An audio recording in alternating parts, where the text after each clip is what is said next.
Hey, World History. Welcome to U3-L4 Ancient Greece Basics. All right, so learning target student can identify basic Greek mythology and religion, identify elements of a polis,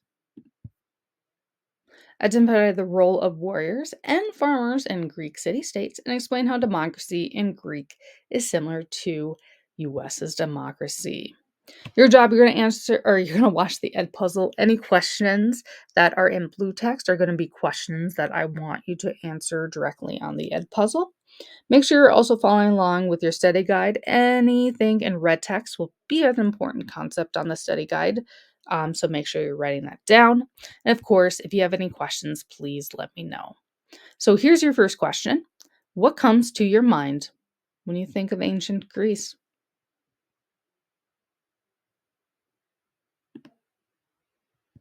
Yeah, there's a lot of different stuff. A lot of it has to do with art too. So you might think of old ancient buildings like the Acropolis here, which is a big tourist destinations in Athens, Greece, even today. You might think of their very detailed statues. You might think of their pottery. You could think of their wine. They make a lot of wine, still do today. You might think of Hercules, which is a fabulous Disney movie. You could think of olive oil. And you might think of their mythology as well. You might think of things like Medusa or Cyclopses. So let's look at a map. So here is where Greece is located. So you can see it is right on the southern edge of Europe, pretty close to Asia, but also pretty close to Africa, just across the Mediterranean Sea. Here is more of a zoomed in map. Now, this is a map of ancient Greece. So you can see everything in this kind of orange color is what is ancient Greece at about 750 BCE. So you can see it covers most of what is modern day Greece, but also a little bit into Anatolia, or as this map describes it, Asia Minor, but also all these tiny little numerous islands. Those are also considered ancient Greece. We'll talk a lot today about Athens, by the way. Athens is located right here. The other city state that we'll talk about a lot is Sparta. We won't talk about that as much today. Today we'll probably pretty much just focus on Athens. All right, so Greek mythology time. So we're going to do a little quiz. No, I am not grading what is right or wrong for this quiz. So don't use Google. Just try your best. Match the gods to their description.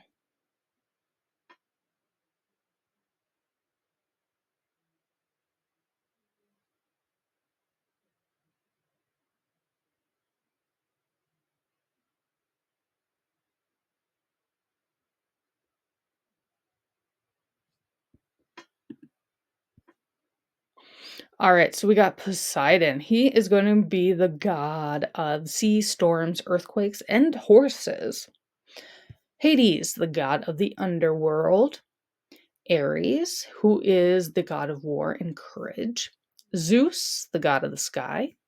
Athena, the goddess of war, handicraft, and practical reason. And Aphrodite, who is the goddess of love and beauty. So let's talk about religion in ancient Greece. So Greek writing was only created about 800 BCE. So a lot of the religious aspects of ancient Greece were actually passed orally, meaning they were spoken.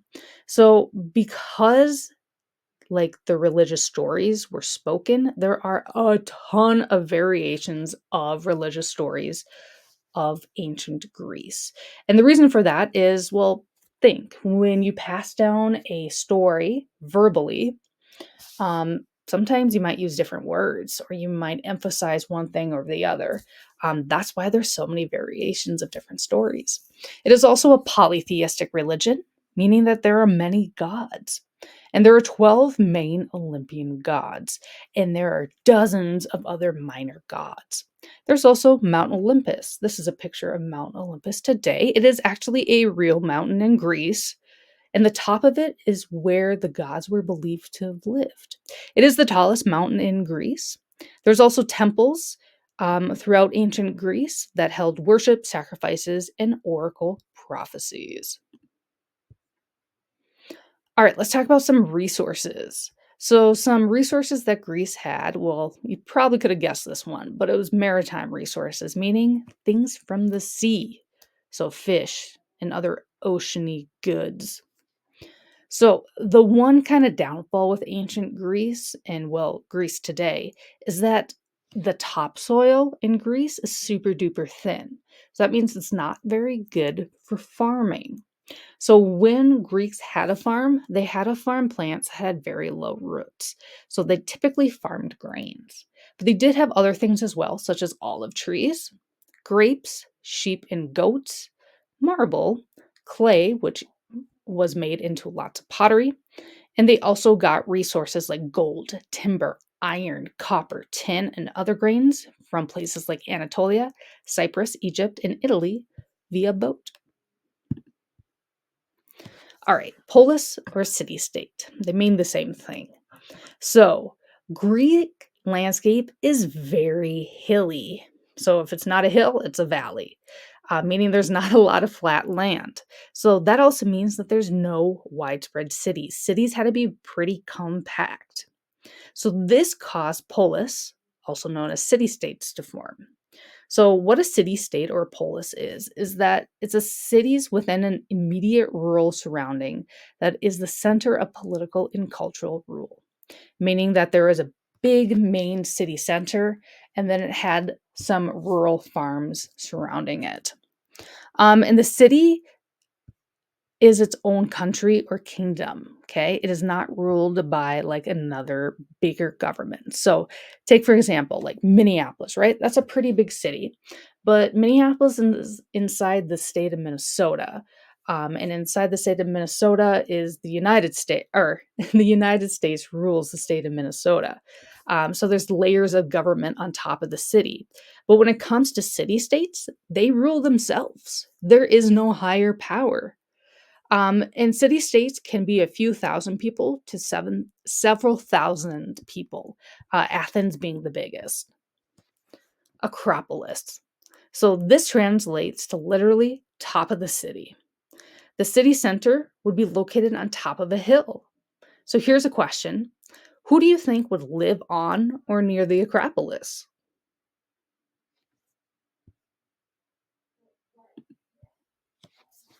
Yeah, so high ranked people or royals lived on or near the Acropolis. There's also religious temples like this one up here.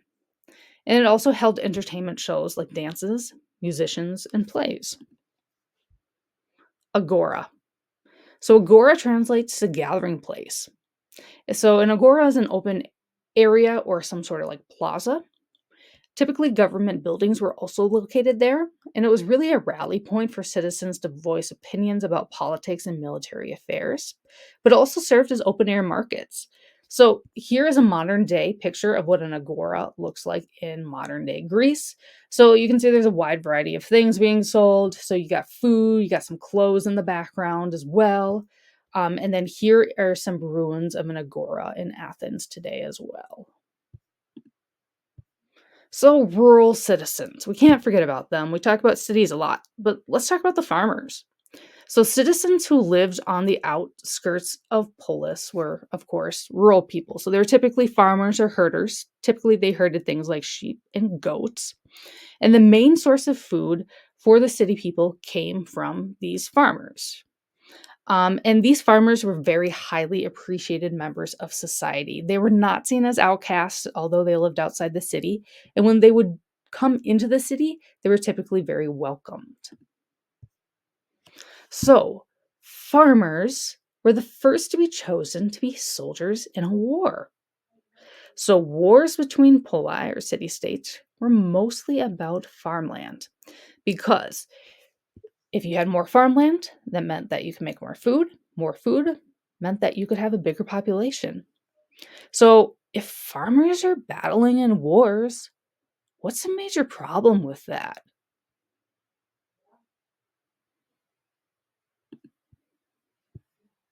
Yeah, that's right. You're like, wait a minute.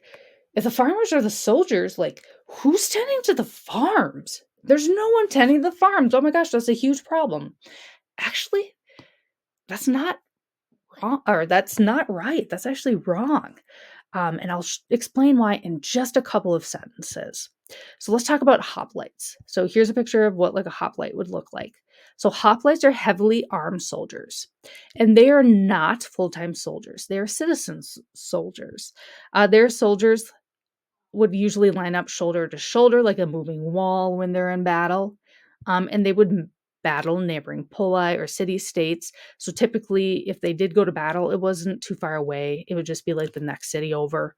Battles typically only lasted like a few hours, maybe a day, probably not more than a day. And then the survivors or hoplites would leave after a few hours and they would simply go back and tend to their farm fields. So hoplites were typically made out of farmers who would put on their armor, march over to the next city, go to have a battle, and then come back and get back to farming. Yeah, interesting life. So another thing you need to know is that Greeks were very snooty people. So Greeks thought very highly of themselves. They called themselves Hellenists. And they would also call all foreigners barbarios. So here's another question. Just take your best guess. What English word does barbario sound like? Barbarian, yeah. So barbarian was someone who was thought to be uncivilized. So, um, through their language, religion, or they thought that their language, religion, and lifestyle was superior to all others. They, although the Polis were rivals, they all spoke and wrote Greek with the same alphabet. All right, next let's talk about tyrants. So, early Polis governments were typically ruled by a king or some sort of royal family, and that was pretty much between like 800 to 700 BCE. Now, the problem is that these kings owned most of the farmland, and farmers had to buy seed from the king and then give the portion of their harvest to the king. And this made kings and other royals really power hungry. So they turned into tyrants. So, what is a tyrant? A tyrant is someone who holds power and is unfair to the lower classes. So, hoplite soldiers, like we talked before, were mostly farmers, and they demanded their say in politics.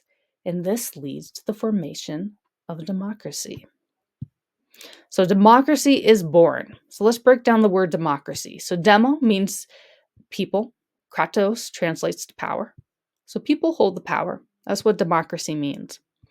And people vote on political issues in a democracy. So, next up, we are going to answer some questions about similarities and differences between Athens democracy, so the polis in ancient Greece, and the US's democracy.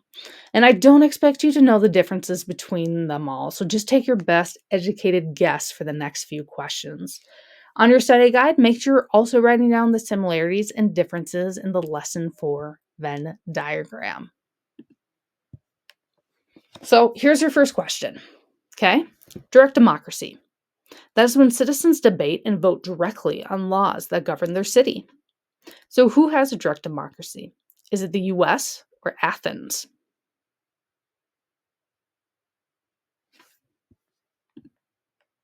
Yes, Athens would have a direct democracy. The US has something called a representative democracy. That's where people vote and elect officials who represent them. Which democracy had government officials be chosen by a lottery or random drawing?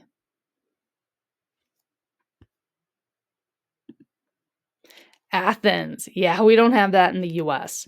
US, we choose the government officials by the candidate that gets the most votes.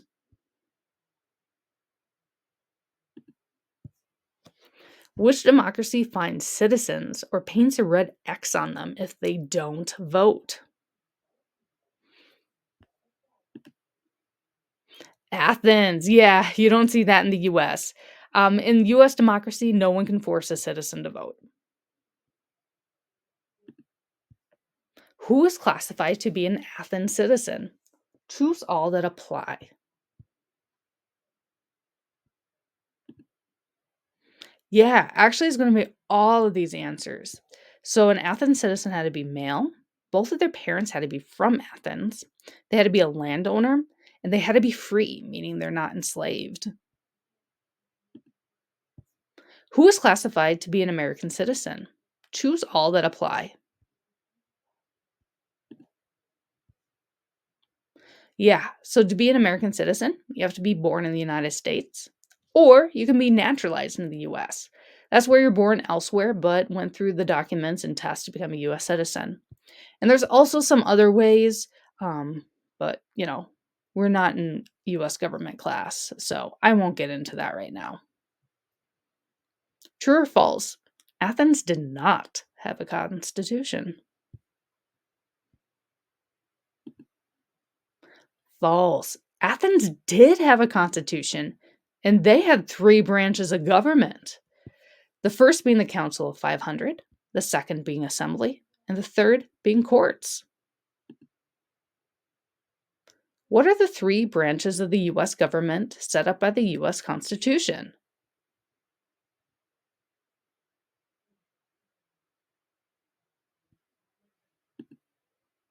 Yeah. First, we have the legislative branch. Then we have the judicial branch. And then, of course, we have the executive branch.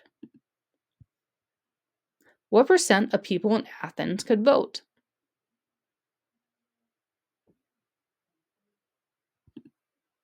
Only 20% of people could vote. That's not very high. What percent of people in the US can vote?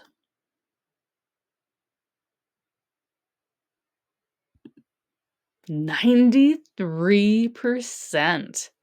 Wow, that's way higher than Athens. All right, now it's time to learn about Athens versus Sparta. So, like I said before, we talked a lot today about Athens. Athens is located right here. Sparta is located down here. So, are you ready? I don't know. Are you ready to learn about Athens versus Sparta? I'm not actually going to tell you. You're going to have to figure this one out on your own. Well, not on your own, using U3-L5, which is a reading about Athens versus Sparta. So on the document, you're going to complete a Venn diagram on U3-L5 of similarities and differences between Sparta and Athens. You're going to use Schoology's annotation app to do this. So on the document, once you're done doing the Venn diagram, you're going to then draw a picture of what you think an Athens and a Spartan citizen would look like based on the evidence of the text. And give me some details. Oh, I always get students who just draw like a little stick figure and they're like, this is Athens and this is Sparta, and there's no details, and then they get a horrible grade. So give me some details, please. So stick figures are okay, but make sure that you draw them with clothes and doing activities that like Athenians and Spartans would be doing or wearing. And no, you can't copy and paste pics from Google. If you do that, you will get lots of points knocked off. I want to see your own beautiful artwork. If it's easier for you as well, you could also just draw it in real life and then upload the picture to the document, or you could just draw the picture using Schoology annotation app. All right, let's wrap this up. So today we learn about Mount Olympus, Greek resources, Polis, Acropolis, Agora, hoplites, tyrant, and Venn diagrams of Athens versus US democracy. So next up, like I said, you're going to do U3-L5, Athens versus Sparta reading assignment. If you have questions, want to learn more, email me. Happy to help out. All right, bye.